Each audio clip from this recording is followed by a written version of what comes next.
right now in our world, the racism that has been present in our society for centuries has been illuminated brightly. We've seen and maybe even been a part of protests around the country in response to the recent murders of George Floyd, Ahmaud Arbery, and Breonna Taylor. This has brought racism and police brutality against our Black brothers and sisters to the forefront of our attention that we cannot ignore. We must look inside ourselves to find out how we each are affected by or contributing to our country's centuries-old history of racism. So I've been reading a book called Acts of Faith, Daily Meditations for People of Color, written by Iyanla Vanzant, and I would like to share 2 of those reflections with you.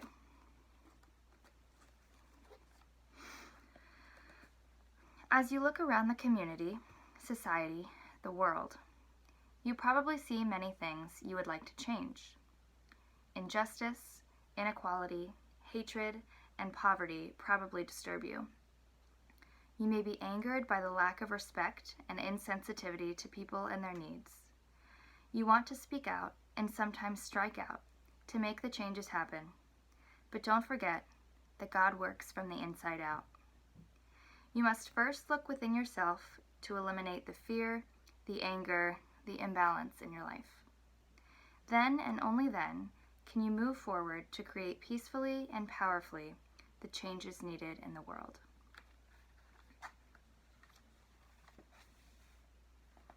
Another one of her reflections reads, "No man is free until all men are free. No woman is healed until all women are healed." These are more than profound statements worthy of thought. They are the clues to the moral responsibility we all have for one another. Many of us hold on to our pain, afraid to reveal it, ashamed to admit it. Others hold on to healing information because we believe it is ours to own. We may fight for the freedom of people of color, but we say nothing when gays or women are oppressed. We owe it to ourselves and everyone else to see that all people live painless and free.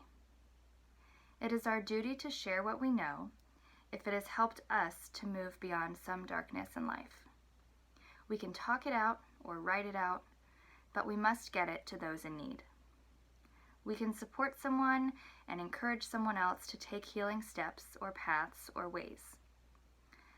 We should think about where we would be if there were no books or people to guide us when we need it. Then, with an open heart and extended hand, we can pull someone else along. Please join me in prayer. Gracious God, we ask that you help us open our hearts and minds to the inequalities we see in the world. Help us not to shy away from discomfort, but to speak out. You remind us that every human being on earth is your child, each of us brothers and sisters to one another. We ask that you would help us to treat each other as such, a family that is beautiful, unique, and perfectly created in your image. Amen.